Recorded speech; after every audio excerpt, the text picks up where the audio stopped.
di defee saa su ne bu waxtu bi jotee fu ngeen mënta nekk ci biir réew mi wala ci biti réew ñu ngi leen di ñaanal jàmm bu baax waaye tamit di am mbégte àndaat ak yéen ci beneen jotaay bi nga xamante ne moom moo nekk jotaay bi mujj ci week bi laataa ñuy dugg ci weekend bi nga xamante ne weekend bu am solo la ndax ñëpp ñu ngi koo waajal ndax si suba moom mooy gàmmu mooy guddi yonent bi Muhammad sallallahu alayhi wa sallam loolu nag mu nekk li nga xamante ne lu rëy la ñu bari ñu ngi koo waajal ci réew mi ñu fas yéene koo defee ci maakaan yu bari tamit yu ci aduna si waaye bokku tamit ci réew mi su ko defee ñu ngi ziar ñëpp ñaan na leen jàmm ñi nga xamante ne ñu ngi ci yoon yi di dem pour gàmmu ji ñaan yàlla ñu dem ci jàmm ñëw ci jàmm waaye tamit ñi nga xamante ne ñu ngi cee màggale ci biir réew mi yàlla tamit def jàmm ñu fekkee ko waaye tamit lépp luñ ci ñaan yàlla def ci nangul ñu ko waaye tamit def ko yiw bi nga xamante ne ñëpp nañ ci gis seen bopp bu baax a baax léegi nañ yegg si ponk yi nga xamante ne loolu lañ fas yéene waxtaan tey ci jotaay bi waaye foog ñu profito ñaanal jàmm ci képp ku nga xamante ne wala ñi nga xamante ne ñu ngi tawat nekk ci kër yi wala ci hôpital yi fu ne ci réew mi ñu ngi leen di ñaanal yàlla bu baax ñaan yàlla teggi nattu yi waaye tamit delloo leen seen sago ci noonu tamit la ñoo profité ñaanal ñi nga xamante ne ñu ngi am nattu nekk ci kaso yi fu ne ci réew mi waaye surtout ñi nga xamante ne ñu ngi fale ci Mile 2 Central Presidency dañu bàyyi xel suba bu nekk di ñu gunge waaye tamit di ñu wettali ko di ànd ak Eye Africa waaye Good Morning Africa programme bi nga xamante ne si lañ dee bàyyi xel suba bu nekk tolluwaay réew mi ak lépp lu nga xamante ne loolu la ñoo waxtaane ñoom tamit ñu ngi leen di ñaanal yàlla bu baax ñaan yàlla teggi nattu yi ñu mun a dellusiwaat seen ay njaboot seen ay activités yàlla mën na ko yàlla def su ko defee ñaanalaat ñëpp jàmm ci suba sile waaye tamit ci bés bi nga xamante ne kon ni ma ko waxee ñu ngi ko waajal well viewers, once again welcome to the week's ending edition of the Good Morning Africa program right here on Africa TV. It's Friday the 7th of October 2022 and it's another one. Welcome to the program. By the way, if you are joining us for the first time, make it a date with us. We are here every week from Monday to Friday. Don't miss out where we discuss or provoke discussions about some of the very latest and pertinent issues in the country. So thank you, as always, for the pleasure of your company and for joining us on this Friday morning as we are very much glad to be here again. And as always, we would want to end the week on a very high note before we get into the weekend. And of course, you know, this weekend is weekend with a difference, if you like, because of course it's a weekend of Gamo. So people relatively are, you know, preparing for the weekend Gamo in the country and other parts of the continent or the world. So thank you so very much for coming along. And of course, by the way, because of the Gambia, the president have declared Monday as a public holiday here in the Gambia. So today, and of course, we would have some, of course, you know, I was going to get into the local language, but of course, our main talking point, I should say, this morning would be more on health-related matters, because apparently the reported death of the 66 children here in the Gambia related to the acute kidney injury has become more of a concern for everybody here in the country, and we think it is important that we would take time to discuss on that in today's edition. And of course, we would want to expand or widen the discussion to, of course, to you, the audience as well, to call in or phone into the program and have your say. What should we do as a country to mitigate the already hardly hitting impact? Losing such a number is so much disheartening and unfortunate as well. So we should discuss extensively on that today in the program. So of course, that will be our main talking point. And again, the breaking news probably is President Barrow is expected to address the nation later today. We will of course get to that in a moment as well. But of course, we'll also start the program with health-related matters in the African continent. WHO has spoken and have raised concern, not only in the Gambia, but some of other countries in Africa where deadly diseases or transmittable diseases are rising in the continent or in some countries. So what should we also take on that? So this and more coming ahead in this edition. And of course, we might also get into other issues, probably time permitting. And thank you so very much for joining us. So ko defee balaa ñoo xuus bu baax kon ni ma ko waxee tey daanaka benn wala ñaari ponk la ñoo gën a waxtaanee tey ci programme bi mooy wàllu wér-gu-yaram loolu nag li ko waral mooy comme ni ngeen ko xamee ci démb rek ñu ngi ko doon waxtaanee ay reports di wane na ci paracétamol bi nga xamante ne sirop bi nga xamante ne xale yi ñu ngi leen ko doon jox te mu jur jéeye wala jéeye yi ci am ñu link ko ci loolu ba tax kidney problème bi nga xamante ne am na ci xale yooyu ba ñu bari ñàkk si seen bakkan juróom-benn fukk ak juróom-ñaar ak juróom-benn xale ñàkk si seen bakkan ci loolu lañ jàpp ci lañ tënkagum loolu nag mu nekk li nga xamante ne mooy jur na conscience yu bari ci ñu bari ñu ngi ko waxtaanee ci réew mi ci social media bi taxawaay nguur gi Ministry of Health ak yu mel noonu ñu jàppoon dafay am solo ñu indi ko ci kaw taabal bi ñu waxtaanee ko bu baax a baax waaye tamit déggee ci yéen ci loolu la ñoo wax sax ne tey njiiti réew mi dina jàkkaarloo ak réew mi pour mu wax li aju ci loolu lan la ci war a mën a wax ak lan lañ ci war a mën a sant loolu yëpp mun nañ ko waxtaanee tey ci programme bi laataa nag ñu dugg ci weekend bi gërëmaat leen bu baax ci safo bi waaye tamit ci kóolte bi waaye laataa ñuy xuus nag ci loolu ñu bàyyi maam ji bi moom tamit mu nuyoo ak ñuy seetaan te moom la ñoo àndal ci jotaay bi laata nag ñuy gën a yaatal incha allah maam nuy ne la di la ziar bu baax di la wax jumaa mubarak ñu bàyyi la nga nuyoo ak gars yi Modou Mouhamed Niang tey moom xam naa ne waaw waajtaay bi moo tax na tey gisuñ ko wala gisaguñ ko amaana dañu mun a am mu dab ñu ci kanam kon ñu bàyyi la nga nuyoo ak gars yi jërëjëf Amadou maa ngi lay nuyu di la ndokkele ci ajjuma bi di la ñaanal tawfiix ak taysir di la ndokkele tamit ci weeru mawlud nabi bi nga xam ne tey jii mooy guddi burdu gu mujj pour ñu taxaw suba li nga xam ne moom moo nekk juddub Seydina Muhammad sallallahu alayhi wa sallam cant la yàlla may ñi ñu fekkee ko yal nañ bokk ci ñi am ci ñaan yu saawaan baawaan ci guddi gu nga xam ne ñëpp ñu ngi koy bàyyi xel ci àdduna wërngal këpp rawatima ci li nga xam ne moom moo nekk Sénégambia bi taxawaay yi ci am ci tante yi nga xam ne tante bu nekk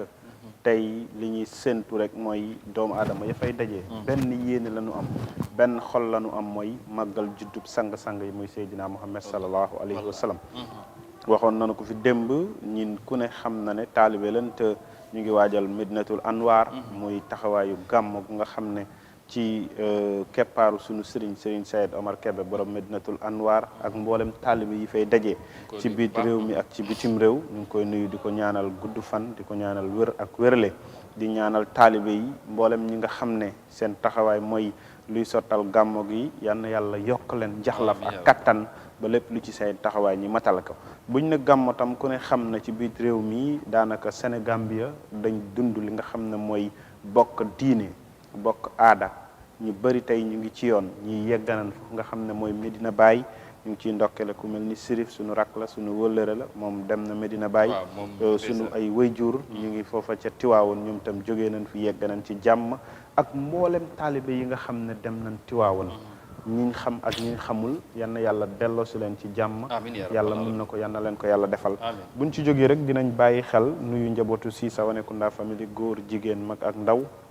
nuyu staff ak management bu kër gi jaajëfal ñëpp ñuy jàpp ci liggéey ba mu yombandi ndokkele ko suñu soxna comme niñ la ko waxee woon daanaka suba mooy doon bisu juddum mu related ak li nga xam ne moom moo nekk màggalu juddub Seydina Muhammad muy F Jammeh borom Italie Seydi Alaaji Ka yaay Xaasim Xadijatu ak kooku nga xam ne mooy Omar doom yaay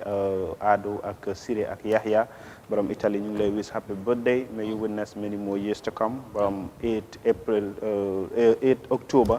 muy samedi bii mooy sa bésu juddu mais you witness many more years to come dundal ba sa may di baawaan noonu tamit ci xorja yeggee nañu ko woon ñu ngi koy ñaanal moom dimanche la yal na yàlla may ko mu fekkee yu bëree bëri madame Seck xorja série Ibou Seck ñu ngi lay wish happy birthday borom Afri radio borom Forever's Friend dundal ba sa may di baawaan ci sa bésu juddu yal na yàlla may la nga fekkee déwén yu bëree bëri dem ba sa njaboot tegal la kaal ak màkk yàlla mun na ko yal na ko yàlla def jërëjëf amin ya rabbal alamin ñu ngi leen di ndokkale ñoom ñëpp di leen ñaanal ñu yàgg a fekkee badde yi waaye tey bu nekk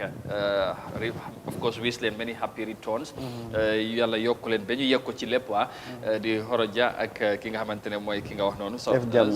exactly mooy aaw suma brother la kon acca mu ngi kooku suñu jabar la ñu ngi ko ndokkale bu baax ba de ko wish happy birthday in advance and many happy returns as well with long life, prosperity and all that. So thank you. Now we get into the program properly. Today we are going to discuss more on health related matters. But before we come back or start with what is happening here in the Gambia. We want to go, and look at or bring or discuss on some of the health-related issues also across the continent, because our very own MC did report on that, because the World Health Organization's Director General, Dr. Tedros Adhanom Ghebreyesus, has said that diseases like cholera, Ebola, and COVID-19 are on the increase, while some countries like Uganda have seen a massive surge of cholera. Now, the WHO boss said his office has issued an appeal to over $81 million to support the delivery of immunization and other life-saving health services. But let's have more details of that in this report by Mariama Cham. Cholera is an extremely virulent disease that can cause severe acute watery diarrhea. It takes between 12 hours and 5 days for a person to show symptoms after ingesting contaminated food or water. It affects both children and adults and can kill within hours if untreated. The World Health Body raises concern about the recent resurgence of what it described as a deadly outbreak. After years of declining cases globally, we have seen a warning upsurge of cholera outbreaks around the globe over the past year. In the first 9 months of this year alone,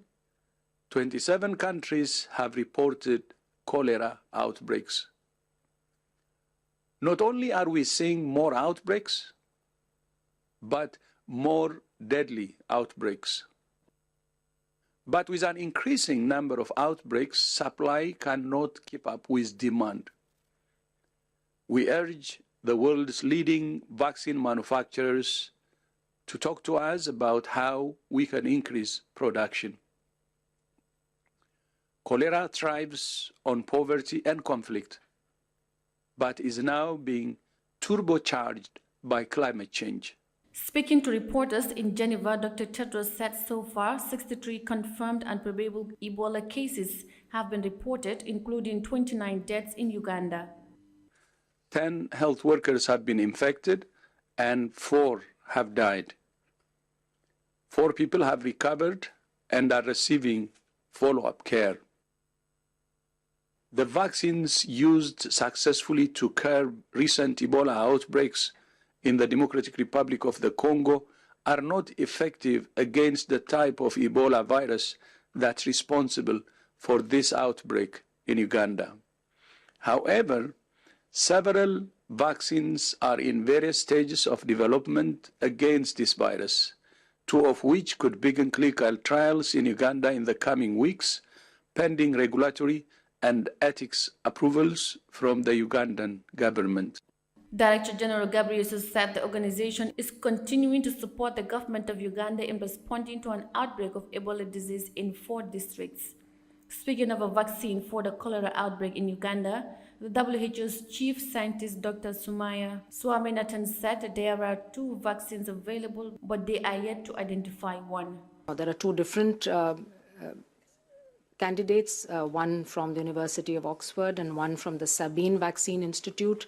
There are very limited doses available, unfortunately, of both of them. There is raw materials, so there has to be some fill and finish to make the product ready. Now, which of these 2 will actually go into the trial may depend on when the doses, which one actually has doses to deploy. Sooner, it would be good to, of course, test as many vaccines as possible. Given updates on COVID-19, the WHO boss said cases will increase but not necessarily deaths as long as precautionary measures are available like vaccines. We expect reported cases of COVID-19 to increase, but the deaths don't have to, given we have vaccines and therapeutics that can save lives. Measures introduced to curb the spread of COVID-19 during the pandemic also help to reduce the burden of flu. But with most of these measures lifted, flu is back and should not be taken lightly. Flu vaccines are safe and effective in reducing severe disease and death, especially among the most at-risk groups. So please get your flu vaccine. Several African and Asian countries have reported cholera outbreaks in 2021 and 2022. Major ongoing outbreaks are being reported from Afghanistan, Bangladesh, the Democratic Republic of Congo, Ethiopia, and Nigeria. With regards to COVID-19, the WHO said it is expecting more recorded cases, but no deaths as far as measures are followed accordingly. Reporting for iAfrica News, I am Mariama Cham. All right, thank you, MC, for that report there. And of course, it's important that we bring that report related to health challenges in different countries around the world, but more so here in Africa. You had MC Mariama Cham mentioned in there different countries like Ethiopia, Nigeria, Uganda, who are currently battling against Ebola. Apparently, of course, more people are losing their life, including health personnel, which is becoming more worrisome for the people of Uganda. But of course, you heard from not only them, because these things can spread around. You can tell in other countries, But apparently, it was in Congo. Now it's in Uganda. So who knows? So we should take some lessons, I think, from this to discussion, or what can we learn from it. And of course, as a country, and before we get to talk about our very own thing that has also been happening here in the Gambia in relation to health matters. Ma'am, ñu taxaw tuuti ci report bi ci MC num ci waxe WHO director bi moom moo doon wax ci jàngat bi nga xamante ne gis nañ ko feebar yu bari yu mel ni comme Covid-19 mel ni comme Ebola ñëpp xam ne Ebola lu mu def ci West Africa bi diggante Guinée Sierra Leone ak Liberia tey ñu ngi ko doon wax Congo ñu fexe ba ñu daanaka daanal ko tey Uganda la ñoo wax feebar baa ngay yokku ñu yaa ngay dee choléra mooy di biir bu daw ak yu mel noonu mu ngi yokku ci réew yu bari loolu nekkul Afrique rek ci Asian countries yu bala wala Middle East gis nañ loolu tamit mu ngi am ba tey suñ xoolee Afrique ci wàllu wér-gu-yaram num xala newee doole wala ñàkk jumtukaay yu bari tey su fekkee ne feebar yaa ngi yokku ban jàngat lañ ci war a mun a am because ñu bari dañ jàppoon ne Covid bu mu fi jaaree waroon nañ ci jàngee lu bari ba tey réew yi suñ kilifa yi surtout nguur yi war a waajal bu baax ci wér-gu-yaram yi gën koo dooleel waaye dafa mel ni gisaguñ lu mel noonu ci réew yu bari Afrique donte ne am na ñu def dara. waaw jërëjëf xam nga Afrique daanaka du ñuy waajal suñ bopp moo tax lu ñëw bu ñu songee daf ñuy daan.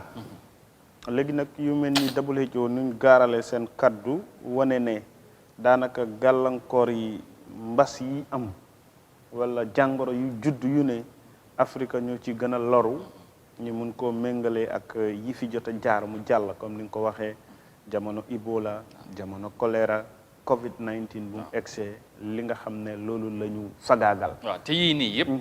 ci ni mu ko waxee ñu ngi ñëwaat yokkuwaat ci réew yi ñu wax nii Uganda right now moom Ebola bi mu ngi lor ñu bari ñu ngi cee ñàkk seen bakkan even health doctors yi ñu ngi cee ñàkk seen bakkan. waaw mooy li ma la wax rek daanaka duñ koy waajal te daanaka dañuy dund lu nga xam ne ñun ay waame rek la ñuy doon ci lu xew bu yegsee dinañ ci def li ñu war ñu sensitise ñu jël ay preventions waaye bu demee ba weesu duñ xool naka la ñuy def pour mun a faggandiku ca ëllëgam lan mooy doon jeextalam loolu nag li koy mën a wund mooy ñu jàpp ne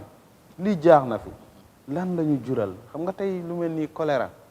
Ebola bu mu fi jaaree surrounding ni Gambia yëpp daanaka amoon na ko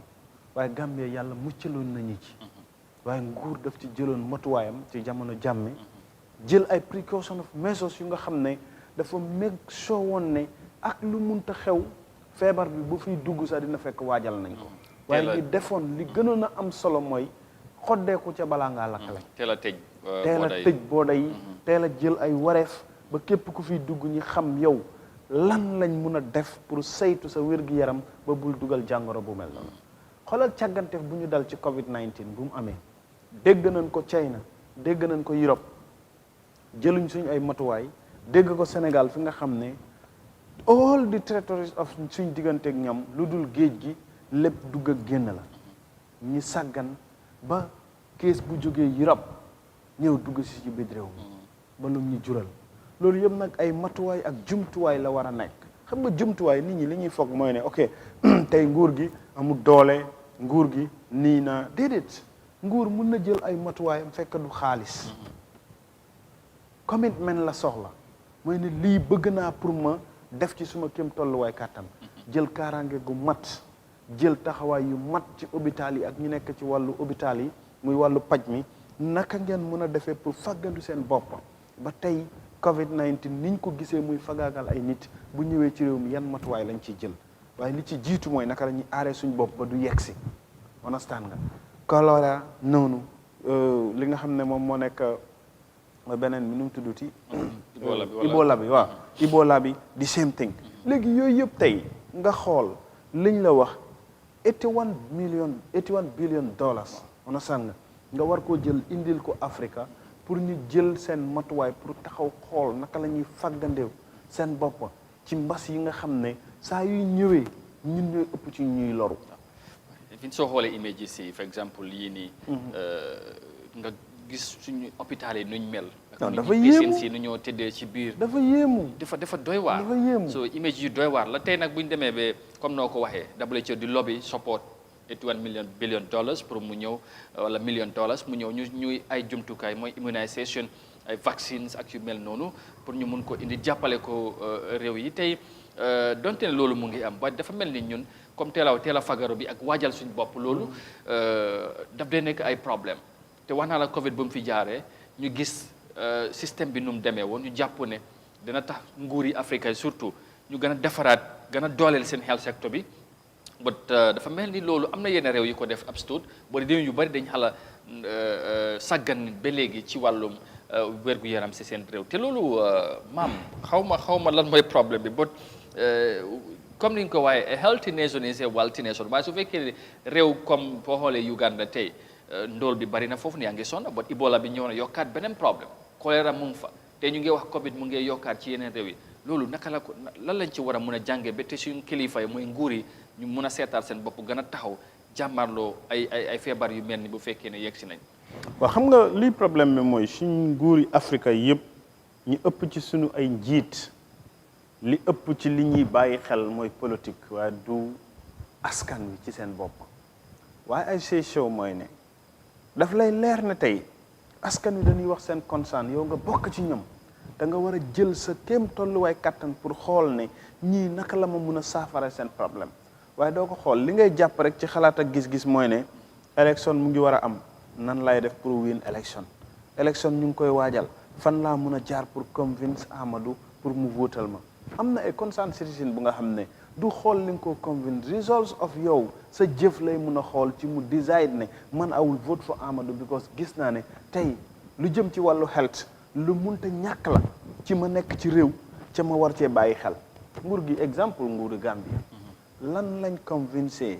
majority of the Gambians ci promises yi nga xam ne président bi defoon na ko 2021 December presidential election mooy this health insurance because nit ñi leer na leen ne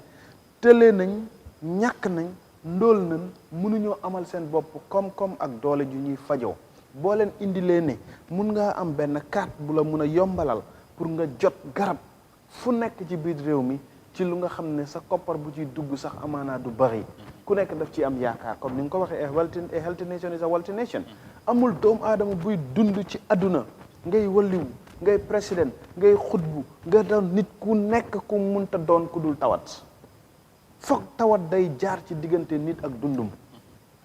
loolu lu munta ñàkk la léegi nag bañ xamee loola ñi xam ne suñ dunda ak lu nu mel dara doxul ci diggante bi lan nga mën a def nag pour waajal loolu ba boole ko ci dundinu doomu aadama bi ni ngay ettee dépense sa kër mu leer la ne saa yoo xëyee tey Amadou waree fam la te mu gëm ne moom dafa war a ñëw liggéey si noonu la war a nekkee wareefu nguur surtout mala suñu nguuru Afrique yi ñu xool naka lañ mën a def saa yu ñu yeewoo ñu xool lan la ñuy teg ci table bi mën a taxaw lépp lu jëm ci wàllu paj mi lépp lu jëm ci wàllu wér-gu-yaramu askan wi ndax askan wi li leen gën a yittal te ñi gëm ne lu munte ñàkk la ci seen dunda mooy naka la ñuy def ba buñ feebaree ñu mun a faju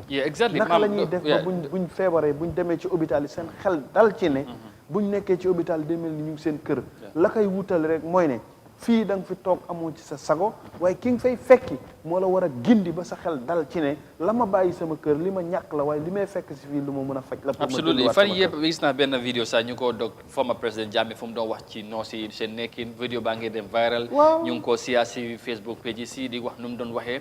jikko yi ak ñeneen melokaan yi nga xamante ni fajkat yi ñu leen dee noos yi ni ñu dee def si hôpital yi ak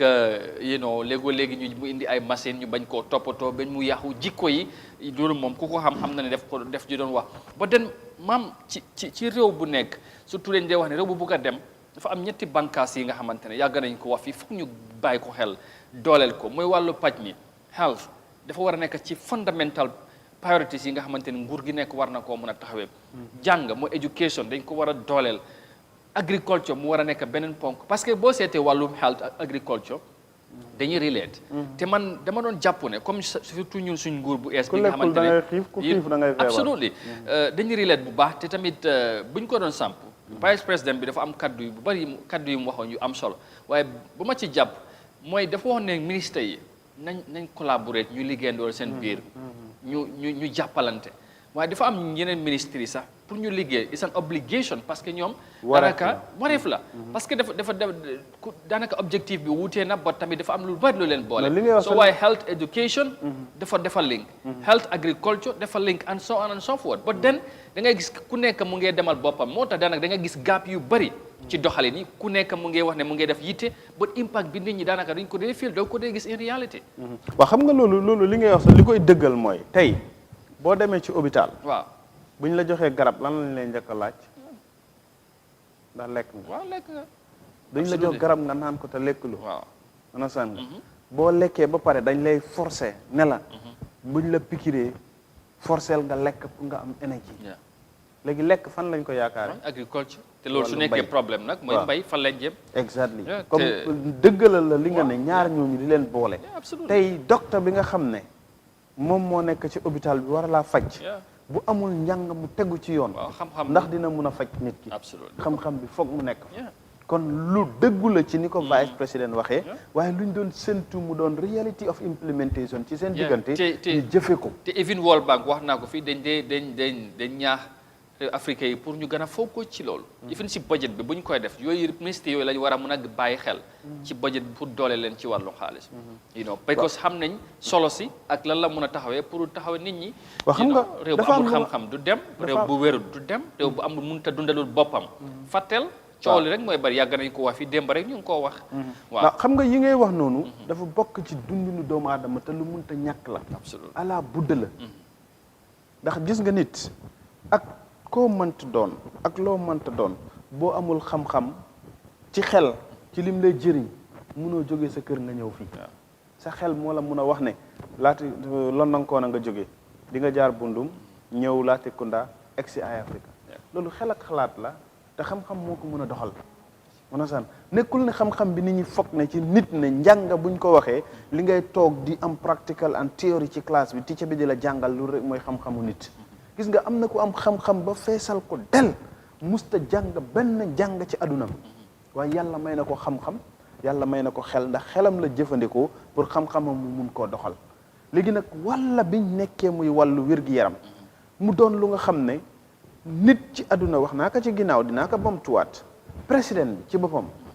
dañuy consider li nga xam ne moom moo nekk xeltam famille ak li nga xam ne mooy entourage am yépp dañuy consider seen health léegi nag yow ci sa bopp mi nga xam ne yaa nekk to the highest office of this nation leer na la ci ne da ngay feebar da ngay faju naka ndóol baadolo bi nga xam ne mu nga toog fële ca ban sang san nga mu yaakaar ne moom tey jii bu feebaree bu toogul ci saretu fas wala saretu mbaam wala ñu teg ko ci rayda munta dem faju ji ak yow mi nga xam ne di nga feebar docteur bi 5 minutes boo understandu sa situation ñu call ko mu ñëw mu check sa health léegi ki nga xam ne moom ma nga fële nag bu feebaree dina jël 2 hours pour mu mun a access te li nga xam ne moom moo nekk hospital bu demee ci hospital bi sax ban période la moo jël pour mu mun a access to doctor bu gisee doctor ban période la moo jël pour mu access to medication understand nga all those things had to be considered to an extent of WHO seen communication bi lim amal solo ci ñun Afrique ñu xoolaat ci mooy ne yan matuwaay yi kéem tolluwaay kattan lañ war a jël pour dooleel suñ agriculture dooleel suñ health dooleel suñ education ba suñ wér-gi-yaram mun a taxaw ci système bu nga xam ne ku nekk ci ñin dafa dal ci xelam ne mbas mu munta ñëw ci àdduna bi de bu yegsee Gambia dina fekk suñ hôpital yi boo fa demee doo fekk ñaar ñuy buuxante ci benn lal boo demee suñ noosi dinañ dalal sa xel ci ne ñoom am nañ xam-xam bu la ni leer ne Amadou mi soxla bi ko fi indi xoolal yenn saa yi sa yaram day daw comme ni ko jàmmee waxee woon da ngay gis kilifa jigéen buy matu nekk ci diggante dund ak dee noos taxaw ci kanamam di ko sax waaw bi nga koy def mu ngi neexoon loo fi nekk di yuuxu wala loolu that's not sensitive jikko yi loolu is very bad attitude ci vidéo bi bu ma ko gisee ma gis muy tasaaroo ci mii de ma ne waaw nit ñi all the time dañ dee jël référence ci yu mu doon wax nit ñi dañ doon fone jikkoam bi wala dafa tànga moo tax wala dafa xadar bi waaye jikko yi nag système bi la ba léegi mu ngi fees nag wala that's the reality of ne tey yow nit ku nga xam ne yaa ngi sëy ak sa jëkkër onasan nga ci farata ak sunna ak diine bu mu mënta doon nga gëm ko yàlla may la nga ëmb juróom-ñeenti weer nga dem ba soxla fooy matoo munoo wasin ñu yóbbu la hôpital yow méttit bi ngay dunda noos taxaw sa kanam di la saaga di la xas non loolu saaga la because of la xew mooy yow you are there to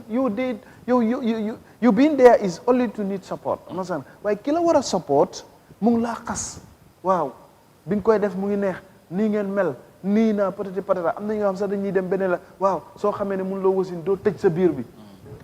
come on te fekk kooku mu ngi ci condition bi nga xamante ne leneen la soxla muy dunda doo ko xam te loolu yëpp ay jikko la dafa dellusiwaat ci jikko nit ki ci li ñuy wax te loolu ci ñàkk waajal suñu te loolu du xam-xam ak juutanal teen bu ñoo yàgg a wax ci Gambie daanaka woy la sax loolu du xam-xam xam nga système boo dem da ngay gis problème yooyu health sector bi ak yeneen léegoo-léegi nga dem ci yeneen place yi dafay doy waar fekk yow yaa ngi yàkkamti bugg am yitte ñooy la diw mu ngeen ndeewoo te loolu yi ngay dégg nit ñi ko complain all the time man wax naa ko nga dem si yeneen ñooy la kii mu ngi jël break di def si lii you cannot tell so système boobu nag ñu réew bu bugg a dem loolu foog ñu ceeñaan seetaat suñu bopp surtout malaa ci wàllu paj waaw exactly moo tax ñu bari dañ dee joxoñ ñu nekk ci kaw dama ñu ko nekk dee ci wax suuf tamit léegoo-léegi dañ jar a waxal xam nga lu tax ma wax ko Amadou gis nga nit ku dem ci hôpital ku ne nekkatoo ci sa sago exactly ki yóbbu nit kenn amu ci sagom ku sañoon di nga dund ba dee doo dem hôpital waaye tey da ngay yóbbu sa jabar wala sa doom hôpital nga dem nga gis ni ñu lay traité yow daf lay leer ne bu fekkonte ne du sa doom bi feebar doo fa dem yow nga feebar nga dem soxla ndimbal ci health experts yi understand nga wala ñi nekk système bi ñi laa treatment bu nga xam ne yow sa boppa sax da ngaa imagine ne come on lii sometimes da nga préfère sax nga toog sa kër nga dee wala nga toog sa kër understand nga dem ci pharmacie yu ma doon wax démba te tey gis nga lim ñu jural ci problème ci garab yi ñu nekk di jaay nit ñi xam naa dinañ ci ñëw ci biir wax waaye loolu yëpp tey liñ soxla ci lu nu mel mooy commitment te commitment bi the expectation is from our leaders the leader of this nation is President Adama Barrow President Adama Barrow moo war a jël décision yi boppam understand nga ci all these sectors surtout mala health mu jëlal ko boppam ministre bu ko munta yore directly dafa nga da nga war a bokk ci ñu nga xam ne da ngaa nekk advice am da ngaa nekk ku nga xam ne yow yaa ko wax ne ko li ma soxla ci lii nekkul ne docteur nga nekkul ne expert nga ci lii naka la ñuy def pour soppi suñu wàllu paj gu yaram naka la ñuy def pour soppi suñu wàllu wér-gu-yaram naka la ñuy def pour soppi suñu système bi ba ñi nekk ci wàllu wér-gu-yaram gi ñi xam ne seen wareef la pour ñoom ñi jàpp ci seen diggante ak askan wi ci ne nii lañ war a def alright loolu am na solo pour ñu jeexal ci point bi rek balaa ñoo move on to the main one mooy comme léegi WHO mu ngi wax feebar yu bari choléra Ebola Covid bi mu ngi yokkuwaat ci te Covid mu ngi fii ba léegi ñun ñu ngi am suñ beneen problème bi nga xamante ne yëpp ñu ngi ko waxantoo right now loolu la ñoo ñëw next pour ñu waxtaanee ko ba den ci wàllu choléra ak Ebola bi nga xamante ne mu ngi ci yeneen réew yi donte ne dañoo wax ne mu ngi ci East Africa sori nañu sori ba tey suñu health authority lan lañ war a mun a taxawee pour sooraale lu mel ni war a mun a waajal seen bopp bañ a bàyyi lii mu ngi xew fale because Covid bu mu doon door wax nga ko China la nekkoon waaye Afrique réew yu bari foogoon ne du mun a yegg si fii mu yegg si fii ñun yëpp ñu dugal ñu ci coono bu kenn xamul tey waajtaay bi bàyyi xel sooraale bi la la war a mun a doon pour taxaw gën a waajal any emergency bi nga xamante ne bu yegsee dañ ko mun a taxaw nit ñi moytu loolaange bi yaatu wala mu rëy comme ni ñu koy gisee tey Uganda feebar bi mu ngi yokku parce que Congo la defee te tamit amoon nañ vaccine waaye vaccine bi nga xamante ne moom lañ use Congo ba ñu mun a control Ebola bi boobu use nañ ko right now in Uganda but it's not effective système yi dañu ala ute beneen façon Ebola moom moo génn foofu ci Uganda comme tey ñu ngi wax ne Covid dafa bari ay variant different time so noonu la tamit bii ñëwee so waaye docteur Tedros mu ngi laa wax ne ba léegi ñu ngi développe yeneen vaccin yi nga xamante ne gëm nañ ne buñ ko usee dina mun a tame down feebar bi nga xamante ne wala Ebola ak choléra yu nekk ci Uganda ak yeneen réew lan lañ ci war a mun a bàyyi xel surtout Ministry of Health bi nga xamante ne ñoom ñoo yore wàllu wér-gu-yaram ci réew mi. waaw preventive measures rek lañ war a jël mooy comme ni ma ko waxee woon xoddeeku ca balaa ngaa lakkale. waaw yokk surveillance yi. waaw te nekk on alert all the time. fagaru moo gën faju. absolutely léegi li ñu war a def rek ci taxawaay mooy ne nan fagaru ci lépp lu ñuy muccal. ci feebar yooyu ñuy wax mu ngi ci yeneen réew te ñu jàpp ne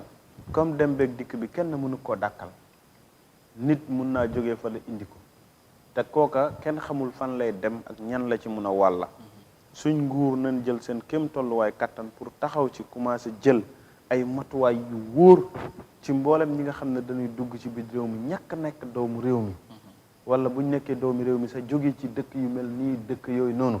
ñi def li nga xam ne moom moo nekk check-in bu propre ci ñoom bañ xool ba nga xam ne duñ ko teel a indiwaale bu demee ba yegg si fi tamit nag li ñu ci war rek mooy jël mesos yu taxaw ci sax ci nguur gi jël ci seen kéem tolluwaay kàttan pour mun a xeex li nga xam ne mooy because jàngoro ngelaw rek la te ngelaw kenn mënut a wax ne fii lay em fii lay jógee fii la em onosaan nga comme loolu na nag te benn ci yooyu mu ngi fi waaye yàlla suturaal nañu ba daanaka réew mi ñu ngi gis ne nit ñi ñu ngi ko mën a sustain te nguur gi ñu ngi ciy def seen kéem tolluwaay kàttan te dama ne mbas bu mel nii choléra amoon na fi am Guinée fii nit ñi mucc ci defe naa ne lu ñuy wax ay Uganda ak feneen war naa mun a am ba jógee fi muy Ebola te ñun duñ ci jot absolument war nañ ci mën a am nguur rek moo ci mën a taxaw nag loolu tamit dafa ànd ak commitment ak sóoraale parce que tey duñ mën a wax ne Gambien nekku di jógee fii dem ci réew yooyu wala amul ñu fay jógee di ñëw fii léegi loolu nag la ministre bi ak kilifa yi war a mun a bàyyi xel parce que feebar la te tamit mënuñoo jàpp ne comme fale la du mun a yegg si fii loolu moom nañ ko bàyyi xel bu baax ñu ñaax leen ci loolu bu baax a baax suñ Covid bi fu mu jógee du Angleterre absolutely yeah so loolu la daal ok ñu fàttali rek ne yéen a ngi ànd ak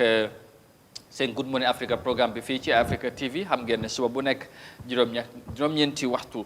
ci suba lañ dee ñëw ànd ak yéen ci lépp li nga xamante ne lii fees la ci réew mi ñu waxtaanee ko mu nekk ittee askan wi loolu rek moom mooy taxawaay bi ak yéene bi jëm ci indi yenn solution wala waxtaan bi ku ne indi sa gis-gis bu ci kanamee bëgg nañu ubbi line si déggee ci yéen ñu nekk ci biti seen gis-gis ak xalaat yu rafet yi nga xamante ne da ngeen dee contribute ci programme bi dafay yaatu bu baax surtout ci ponk bi nga xamante ne loolu la ñoo ñëw waxtaanee léegi mooy li aju ci wàllum paracetamol sirop bi nga xamante ne indi na ay jafe-jafe yu bari ci réew mi ba tey ñu ngi wax ne lu ëpp juróom benn fukki xale ñàkk nañ si seen bakkan li nga xamante ne loolu jàpp nañ leen loolu moom moo ko cause ba pare tey ñu bëri ñu ngi cee am ay yitte am ay concerns di laajte questions yu bëri ci lu woon naka la loolu mun a demee lan moo ko waral ak yu mel noonu tax na ba tey ci xibaar bi nga xamante ne jot nañ ko jógee ko foofu ci State House jaarale ko seen Facebook page bi ñu ngi wax ne tey ci bés bi njiiti réew mi dina jàkkaarloo ak waa réew mi pour wax ci loolu su ko defee loolu la ñoo ñëw waxtaanee ko def ci jàngat bu yaatu den su ko defee ngeen bokk ak ñun waxtaan bi ubbi laan si ngeen mun a call contribute ci programme bi now we'll move on of course we stayed with health related matters but back here in the Gambia related to the acute kidney problem that have resulted in the death of over 60 children. Now, President Adama Barrow is expected to address the nation later today following an emergency technical meeting with experts on the finding of the acute kidney injury outbreak in the Gambia. A short statement from the presidency via its Facebook page has announced, according to reports, WHO has issued a medical protocol out for 4 contaminated medicines identified in the Gambia that have been potentially linked with acute kidney injuries and 66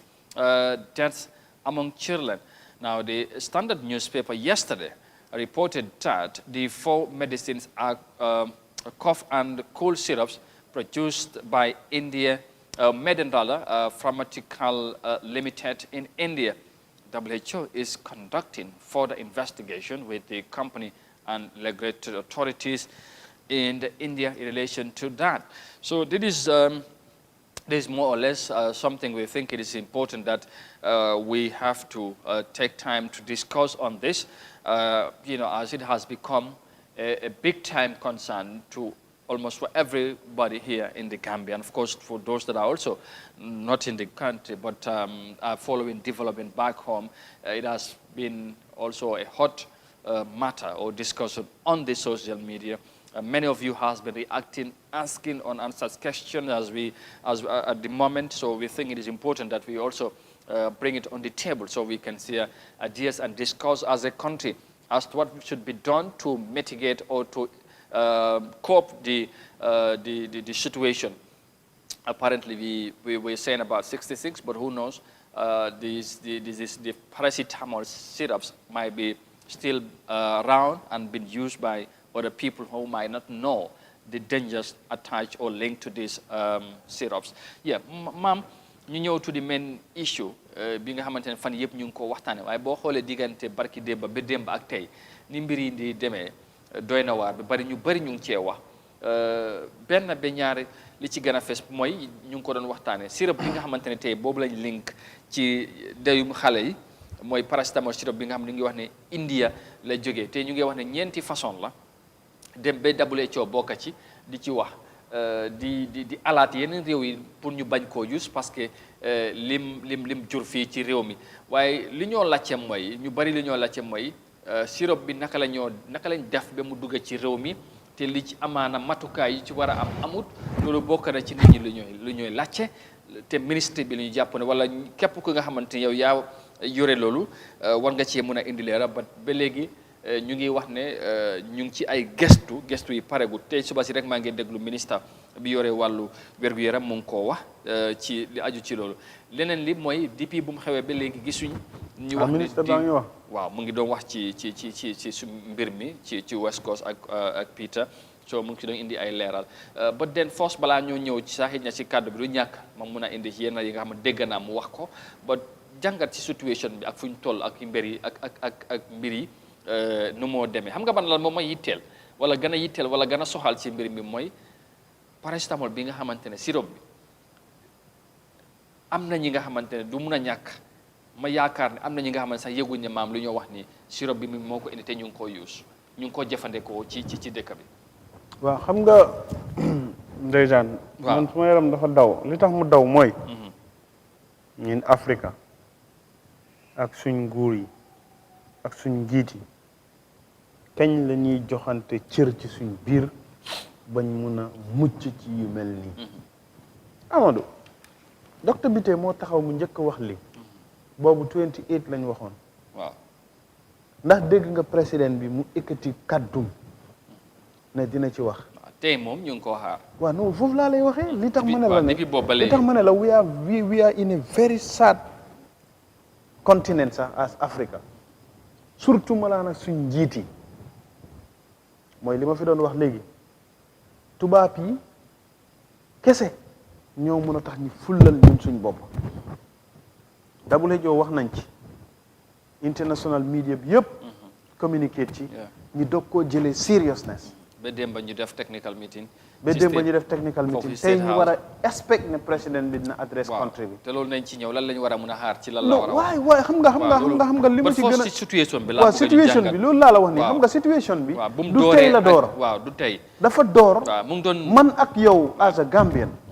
Gambian media bi communicate ci. waaw ñu ngi ci waaye government never take it a serious issue. of ne Gambian si ñoo nekk di nekk ay victime buñ demee ba ñàkk 28 Kirlens la war a nekk concern of the government ba tey WHO buy wax dafa fekk ñin suñ nguur suñ président ak suñ ministre bi wax nañ ak suñ askan ba pare. waaye pour est-ce que ministre bi tey ci li ma dégg moo mu ne tamit dañu war a nguur gi nit ñi tamit dañu war a rafetlu taxawaay ministre bi parce que ñoom fexe nañ ba detect mooy gis ne lii bokk na li waral ñàkkum bàkkam xale yi li leen di faat nit ñi tamit war nañ apprécier te tamit ñoom ñu ngi doon def ay gestu jël ay jéego pour wax ak nit ñi xamale leen ne lii buñ koy use parce que ñoom tamit ñoom ñoo ko dit seen nit ñi ñoom ñoo tes te moom bokk na ci meeting yu ñu doon def ba gis ne li nga xamante ne établi nañ ay fact ne xëy na lii mun naa relate ci loolu soo ñu ngi doon advice nit ñi pour ñu bàyyi xel loolu tamit nee na daal tooguñ rek leen seen loxo ñu ngi doon def ay efforts pour gis ne lii feeñal nañ xibaar bi nit ñi xam pour mun a moytu waaye tamit yemuñ ci pour fexe nu ñoo mitigate nu ñu koy overcome as soon as possible. non man I agree of moom what he said waaye wax naa ne ci ginnaaw ku mel ni ñoom docteur Bitèye ñu jara delloo njukkal lañ ci courage bi mu am ak commitment bi mu am ñemee taxaw wane fësal ci kàddum ne lii dañ ci war a jël ay jéego ndax mu ngi faat lu toll ci 20 fukki ndaw ak juróom-ñett ci guddi yooyu doon ay tuut tànk. te nombre bi du ay waaw lii mooy 3-5 la commencé dem 10 ba mu yokku waaw. lii mooy li nit mun a nangu ci xayma. waaye dama ne warutoon a egg ci juróom-benn fukk ak juróom-benn bii pour ma mënoon a dëggal kaddu yi Samate wax tey bi docteur Bitèye waxee. nguur gi dañu waroon a jël ay matuwaay yu am solo ci seen taxawaay ci lépp lu jëm ci nu ñuy xoole ni ñii def nañ li leen war ci lépp luy tax tey ñu dakkal ko te du yem ci kaddu yi nga xam ne moom lañ jàppoon ci investigation rek lañ nekkoon balaa ci woon a WHO di jot li waroon a firnde ci taxawaay mooy comme ni ma ko waxee lépp lu nga xam ne moo doon saafara bi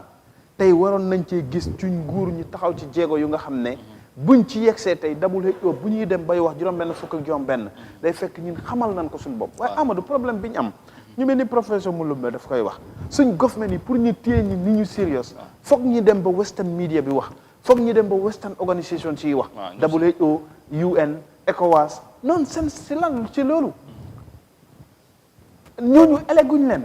ñooñu faluñ leen ñin ñoo leen fal as Gambians understand nga ñin ñoo leen fal as Africans. waaye tey xoolal suñ sub region bi suñ président si yëpp balaa ñoo wax sax suñ problème dañuy génn dem ci biti balaa ñoo jël di seriousness of our problems ñu déglu western media bi ñuy wax ci ñu déglu western li nga xam ne mooy international bodies yi ñuy wax ci kañ la ñuy am problème pour ñu saafaral ko suñ bopp. waaw parce que loolu dafa am solo parce que ministre bi leneen li ma dégg moom mu ne WHO xibaar yu ñu joxe yëpp ci ñoom lañ ko jëlee ministre yi. parce que ñu ngi doon link ak ñoom ñu ngi doon link exactly parce que nombre bi foofu la fesee ne 66 la. of course ak ci mel noonu te ñu ne ñoom ñoo leen ko jox ñu doon liggéey ak ñoom. the first information that we got from them mooy 28 yi ñu suspectoon. and that was only suspect la ñu wax. te moom loolu sax loolu la mu ne comme xëy na tamit nit ñi foog ñu gën a leeral ne WHO tamit waxuñu ne sax. loolu moo sirop bi moom moo rey exactly loolu mooy cause bi waaye dañ ne dafa relate mun naa mun naa am ne loolu laale na ci contribute na li tax gars yi ñàkk seen bakkam soo yooyu la doon jéem a indi leer ak yu mel noonu soo bat waaye xam nga WHO balaa ñoo wax waaw exemple media credible media like Africa TV a victim toog ku nga xam ne definitely doomam moo ñàkk bakkanam bokkut ci record bi nga xam ne moom la docteur Bitèye joxe waaye dafa ñëw ci boppam mu toog fii mu communicate to that ñin ñi communicate ci as a media house did the ministry or the government or the presidency take it a serious thing of ne lii it should be something that we to take as a alert ñu oote a technical meeting ñu address nation bi about this issue balaa WHO di ci wax ñu dégg ko ci international media si come on these are the realities léegi nag bu fekkee foofu lañ toog di sukkandiku tey ñi nekk ci biti ñoo ñu mën a saafara suñ problème ñoo ñuy wax li ñuy dunda pour ñun ñi gëm ko ba suñ nguur yi mën a taxaw ne kon de dégg nañ ci WHO dégg nañ ci France 24 dégg nañ ci BBC ñu communiquer ci problème mu Gambia Al Jazeera ak ñoom seen la ñuy doog a jàppee ne tey lii dafa nekk ay concern dafa nekk lu serious te mu leer la ne Eye Africa mu ngi fii Wellingara ki toog nee ma fii am problème am mun naa ñëwal boppam toog wax understand nga ki toog State House mun naa ñëw toog wax ki toog Fuladu fële bu wootee léegi-léegi la xew Fuladu dina la ko wax waaye amul access ci media yooyu noonu amul access ci international body yooyu noonu léegi where are we heading to absolutely léegi nag comme gars yi ñu di waxee bu demee ba ndox tuuru léegi li ci des mooy an bàq loolu te loolu xaw ma ndax dafa jar ñu dem rooti waat bu am déet bot maam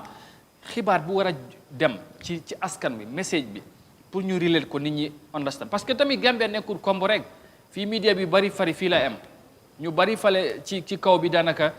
duñ dee yéeg exactly nu mbiri demee. ñu déglu rajo duñ seetaan télé. exactly te ay jigéen yi. yaay yi ñoom ñooy dem ci hôpital yi wala pharmacie yi. dem jënd man Njoreen fu ma demee school. courant amut fa. no absolutely soo ñu bari foofu moom ay soxla lay yaakaar. waaw te loolu nekkul ku nekk. ñooñu dinañ am time pour seetaan télé wala déglu adresse nation bi. loolu kay xanaa ki nga xam comme Mr Seydi mi nga xamante ne moom loru na ci ñàkk na ci doomam you know moom mu ne mu ngi doon initiative bu mu jël ba ñëw à Afrique fii wax ak nit ñi ñaax leen te mu ngi doon wax ne communauté bu mu nekk mu ngi wax ak ñoom loolu foog naa dañ ko war a rafetlu waaye ministre bi bu lii xewee ñu gis ne nombre baa ngay yokk xale yaa ngi ñàkk seen bakkan si lañ waroon jël initiative def ay nationwide sensitization programme ñu wax ak nit ñi yes ñu ngi wax ne jël nañ décision pour retract mooy jël dàqal jaay paracétamol yi ci pharmacie waaye how efficient and effective loolu demee bu dee suma yaay jànna na ko ba pare mu ko amee ci néeg bi di ko jox suma jarbaat exactly wala suma doom comme sëtam waaw maam yi ni ñuy mel ak seen i sët doo xam mën a sant waaw ka toog fële nekk fi nga xam ne moom moo nekk exemple daaru xummeen mën a sant nga dem ban sang ci pharmacie bi ñuy jaay ko garab mu dem toog bu xalem yaramam tàngee mu jël garab bi war ko koo jox kooku ndax tey bu déggee xibaar bi dina xam ne biñ ko jaay mooy bi bon ak bi baax because right now gis naa from ñoom ñu ngi bind ak communiqué di wane ne all pharmacie yi nga xam ne ñoo nekk ci biir réew mi ñu ngi fay dem di génnee li nga xam ne moom moo nekk garab yi di xool foo suspects yi nga xam ne yooyu lañ am ci ñeenti sirop yooyu noonu waaye dama ne la ki ko amee ci pharmacie nam bu dee jaay na ko ba pare kam ko jaay xam neewul janj ak joor moom la ko yitteel rek mooy ne doomam tawat na naka ko jox te lii dafay dem ba nekk kidney problème mu doog a affect xale bi pour mu doog koo faat nekkul ne lu nga xam ne dafaa ñëw nekk direct implication directly wala on spot boo ko naanee léegi nga gis ko léegi waaw nga gis ko léegi nekkul loolu dafaa dem ba causal la kidney problème moo tax ñu bari ñu ngi ñaaw njortu sax nombre bi mun naa yokk wala am na sax yokku na ba pare te xëy na sax putuñ ko into account waaw definitely because dafa uteeg posen bi nga xam ne boo ko naanee léegi mun naa faat sa bakkan lii dafa nekk garab bu nga xam ne boo ko naanee bu duggee sa système bi dafa am lu mu fay yàq la mu fay yàq nag mooy dem ba ñoom duñ ko mun a topp fajaat li muy sabab rek ci tuut tànk boobu mooy mu ñàkk bakkanam waaw xam nga ñàkk communication buñ dee wax ci ñoom buñ ko waxee dañoo foog ne lii wax la ba lii def si bokk parce que tey plateforme yu mel nii Gambia yëpp amuñ communication officers waaw loolu man ñemee naa toog wax ko fii xam nga lu tax ma loolu tey bu fekkente ne government bu nekk yaa ngi fay 10 wala 5 nit understand nga as communication officers mu leer la ne yow 3 people ñoom ñoo si nekk committed people tey soo demee ministre of health ku mel ni Jibril Gando is very committed waaw fu nekk lay dem mooy sacrificeal boppam understand nga lu mu dégg mu leer ko ne bëgg na askan wi ñu am ci lu leen leer amuñu ak moom benn relationship waaye commitment bi muy def moo lay call ne la ne ma ne dama bëgg a ñëw communicate ci lii te man maa ngi topp social media plateforme am yi maa ngi gis mu ngi communicate mu ngi make all efforts pour nit ñi ñi understand accept ne lii nit ñi ñoo ko mën a xeexal seen boppa although ministry bi am nañ ci responsibility waaye tey borom pharmacie bi nga xam ne garab bi yaa ngi ko amee lan nga war a def bu fekkee da nga nekk ay patriotic citizen mu leer la ne lii mu ngi faat ay nit jann nga ko am na ñoo ko jaay mun loo delluwaat ci ñëpp waaye jëlal yi ñu wax yëpp because expert la ci métier bi ngay def nga paak ko waaye loolu ministry bi ak communication officers yi ñoo ci mun a communicate to an extent of information bi mu mun a reach out to those people Amadou bi nga xam ne est-ce que gars yi tamit because ñoom tamit business la ñoo def buñ jëndee dugal seen xaalis léegi-léegi ñeneen ñi dañ buggee ba daf leen di jaral sax comme xam nañ ne sax lii dafa lore ñu continuer di ko jaay deliberately pour lor ni ñoom ñu jotaat bu doon jar 100 la ñu ne la léegi mooy wala 50 waaw pour ñoom ñu jotaat seen xaalis bañ a lose everything waaw xam nga man the biggest problem dafay dellusiwaat ci jikko yi rek the biggest problem that I have and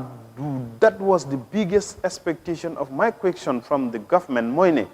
kan moo indi garab bi ci réew mi loolu lañ ci ñëw loolu foofu laa bëggoon a ñëw bu fekkee ne tey président bi mu ngee ñëw wasti ñaari ponk yooyu laa bëgg a wax ne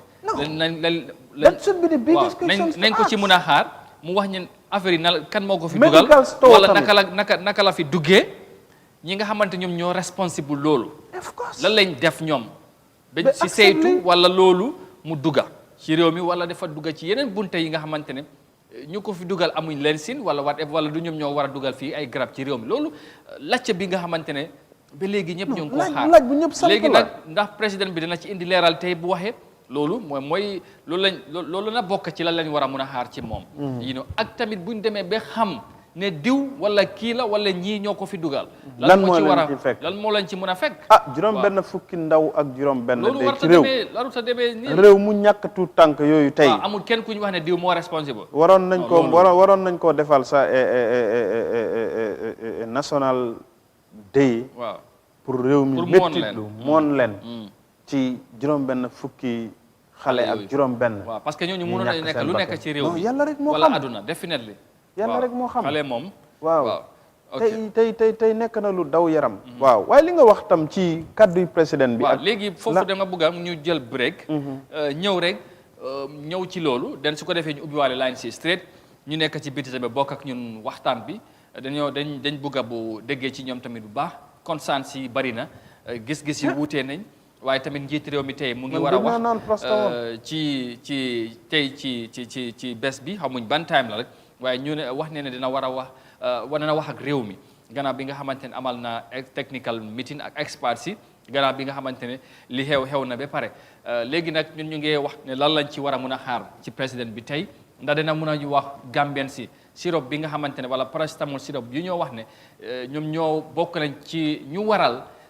xale yi ñàkk seen bakkan naka la loolu duggee ci réew mi wala kan moo ko fi dugal Gambien si loolu xam naa président bi amaana na gindi askan bi ci loolu leneen li mooy buñ xamee ne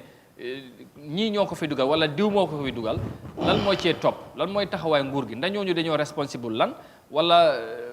naka lay demeel daal so loolu bëgg nañ tamit xam ndax président bi amaana dana ci wax yooyu yëpp ak yeneen yi nga xam ne nañ koo discuss léegi gannaaw buñ jëlee break bi nii dañu ñu dellusiwaat ñu fàttali rek ne yéen a ngi ànd ak Good Morning Africa programme bi fii ci Africa TV suba bu nekk ci biir week bi diggante altine àjjuma ñu waxtaane réew mi def taxaw seetlu ci ponk yu bari tey nag ñu ngi taxaw ci wàllu wér-gu-yaram jafe-jafe bu ci am ci wàllu paracétamol sirop bi ak xale yu ci ñàkk seen bakkan ñu dem ñëwaat léegi continuer waxtaan bi.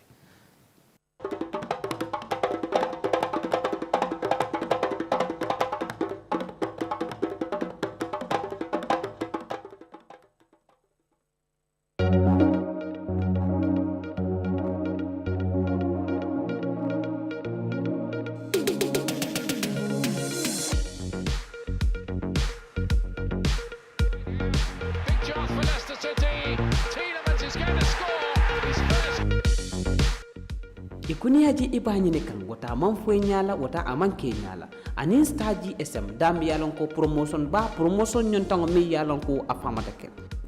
32 inch plus kino mi yalon ko brand new wanolom isa sotno staji sm ko wuri warawla plus kino mi yalon ko 55 inch olom isa connect no ila funo to e whatsapp jibe e facebook jibe e twitter jibe ya be jibe je sako social media la fannala e kasan wuli mo anin kilindam malam mbading nga dinkra ko to soto brikama GTST damial ko ne flash kin santel block no mbe free ticket o dilel ka bo brikama fokata basera futan na dinkra do damial ko aba combustion drive serepunda opposite Ojula Johnson auto wala outlet talending maseto wala tabo ko traffic light kada bakilin kambunin julola.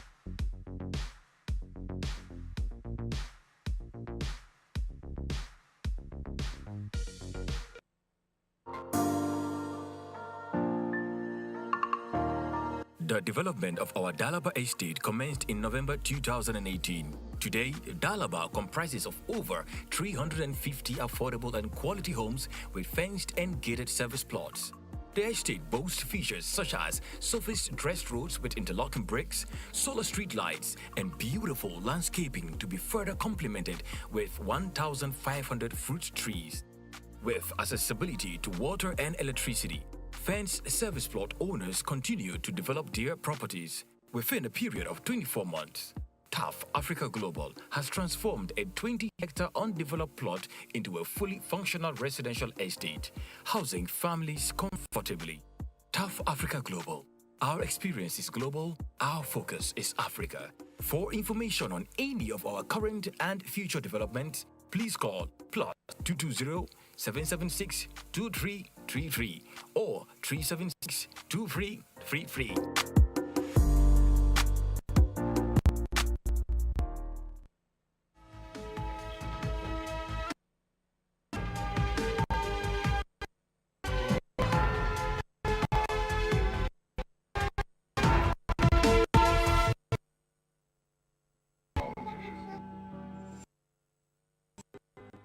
all right welcome back su ko defee mbokk yi ñu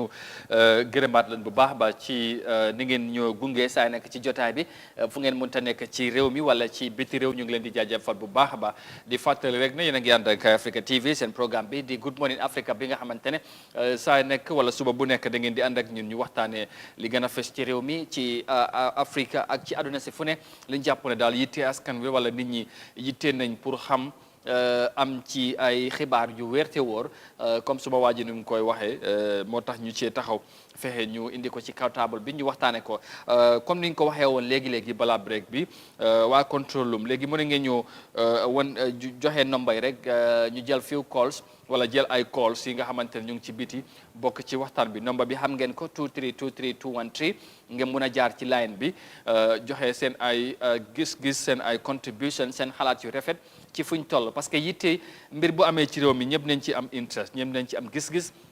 waaye surtout tey njiiti réew mi président Adama Barrow war a jàkkaarloo ak réew mi wax ak ñoom ci li nga xamante ne jamono ji ñëpp ñu ngi koo jàmbat di ko waxtaanee ci réew mi doomi réew yi nga xamante ne ñekkuñ ci réew mi am nañ ci yitte lool ci diaspora bi ñoom tamit ku ne mu ngi cee wax seen xel ñu am ay concern seen xel ak seen xalaat yëpp mu ngi ci réew mi ci doxalin yi ci yitte yi moo tax social media bi ñëpp ñu ngi cee wax mooy juróom-benni xale ak wala juróom-benn fukki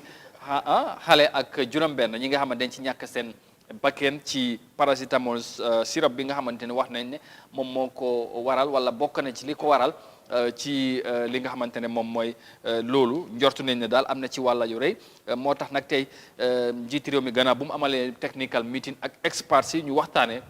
mbir mi mu war a jàkkaarloo ak waa réew mi wax ci loolu ci lu bari tey lan lañ ci war a mën a xaar maam ci njiiti réew mi wax nañ jàngat nañ situation bi ak li jot a xew ak concern yu si nit ñi am ba tey njiiti réew mi bu demee ba di ci wax xam naa lu ñuy wax lan lay wax ak lan lañ war a mën a xaar tey ci kaddu président Barrow li aju ci li xewagum ci feebar bi. waaw jërëjëf am na solo lii moom daanaka du feebar lii kay moom. waaw musiba mbaaba kumba la kon ma jafe waaw musiba la ndax musiba bu rëy feebar mooy li nga xam ne nit ki mu ngi tëdd faatoogul waaye ka faatu ba pare. waaw ñi faatu toll ci juróom-benn fukk ak juróom-benn. feebar bi xëy na li ko li waral faatu bi ak yu mel mooy ñaaw njoxtu bi ci paracétamol bi. ok li ci am solo rek mooy li ñuy xaar ci président bi man dama jàpp ne dafa yéex. ndax lu tax ma wax ne dafa yéex mooy ne dama ko dee wax président Barrow ak nguuram communication is their problem. te ñu ngi ko doon wax ci ginnaaw tuuti is the same position that I was taking and is where I would stand up still te ma gëm ne communication is their problem with the public. te loolu nekkul lu bees waaw depuis first 5 time mi. exactly ñu ngi ko doon wax te problème bi te right now ñu bari foogu nañu nguur bi bu ñëwee es bi loolu dana change. waaw xam nga problème bi ci communication bi yëpp. man dama gis ne selfishness la. selfishness in a sense ne whenever they want to communicate with their communicate press release. dañ ko dee def on their own interest towards ñoom seen development waaye not communicating to the interest of the public. wala communicating to inform the public ne lii is alarming. but even waaw xam nga. ok because why I say show mooy. ci press release yooyu. even si development yi am. da nga gis ni taskari xibaar ñoom ñoo cee gën a am yitte. dem leeral di tasaat benn ñi jéem a xam. lan la exactly but even ñu bari am na ñu bokk ci nguur gi sax ñu ngi jàpp ne loolu bokk na. li tax sax nguur gi ñu ngi def yeneen effort. pour taxaw nit ñi waaye nit ñi xamuñ ko parce que ñi war a wax.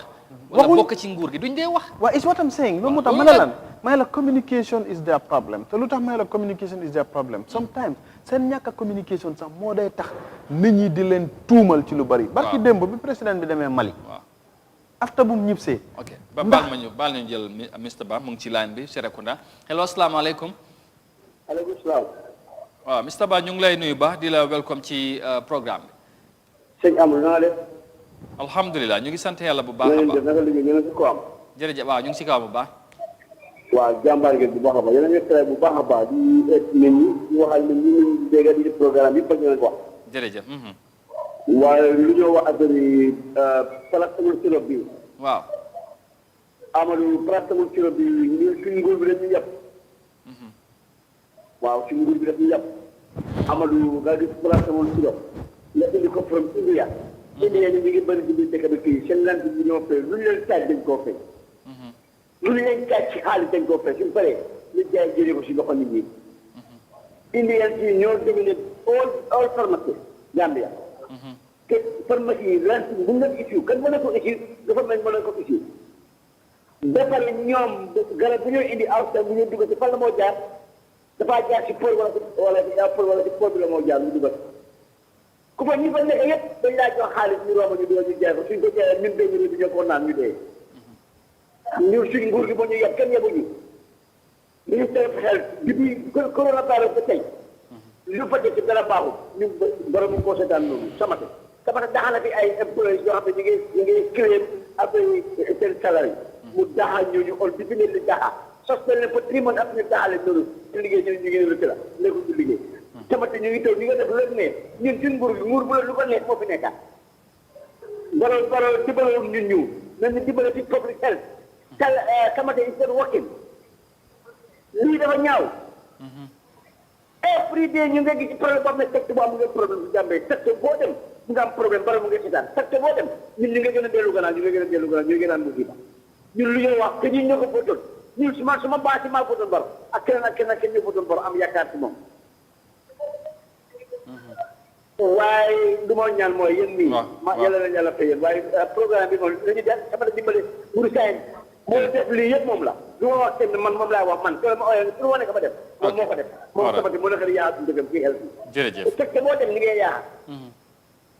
all right yéen moom jàmbaar ngi jërëjëf seen liggéey jërëjëf Mr Bah thank you very much ci contribution bi am na solo mu ñëw koole foofu ci Serekunda yéen tamit mun ngeen def comme moom ngeen jaar ci line bi number baa ngi noonu 2323213 joxe seen xalaat ak seen gis-gis ci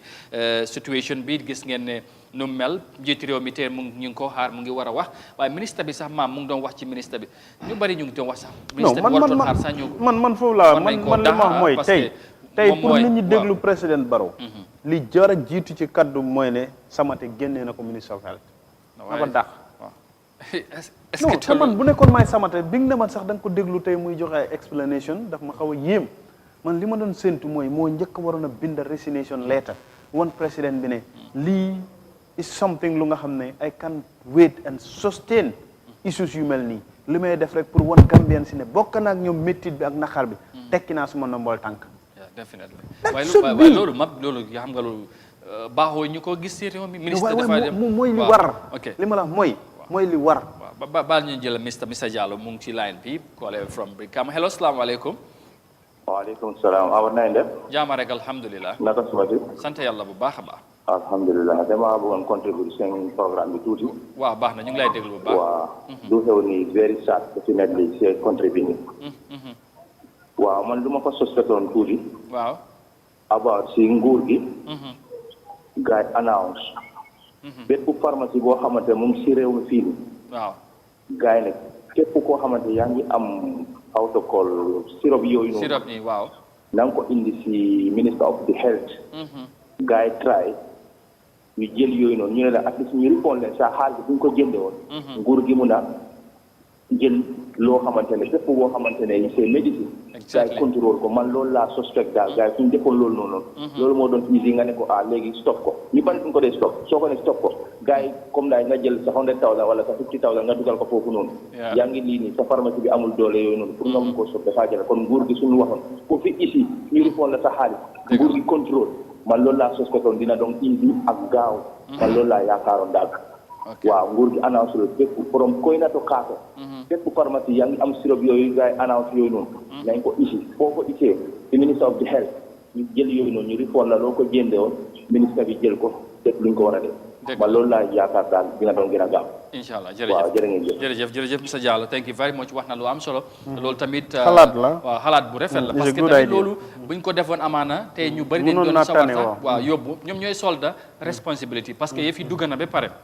waaye lii yëfi business la parce que tamit nit bu jóge dugalee alalam xam na ne lii bu ma ko jaayut wala bu ma ko tegee boo dinaa luus te ministre yi bu ñu waxoon ne ku ko amee indi ko yow ñu delloo la il su fekkee half of li nga spend wala waaw loolu force approach bi mun naa nekk comme li mu wax nii force approach bi moo tax ma ne la man bu ma déggee nga ne ma Samate mu ngi doon joxe explanation di wax ne nañ tànks ministre bi ak yooyu waaw ci initiative waaye moom comme waxoon ne tànks sax waaye mun nañ leen nangul ñoom tamit ñi jàppal leen seen matuwaay teguñ rek di seetaan waaw loolu laa gis nga comme kii li mu wax gis nga xel du jëriñ du xalaat it's a good idea absolutely it is of ne every pharmacie bu nekk ci biir réew mi nga amee suspect garab yi ñu wax noonu indi ko ci nearest health center bi nga xam ne moom moo nekk government health center. waaw ñu delloo la refund la li nga fa defoon. absolutely ñu jël la monsieur Ndiaye mu ngi from Busumbala hello salaamaaleykum. hello. yes hello.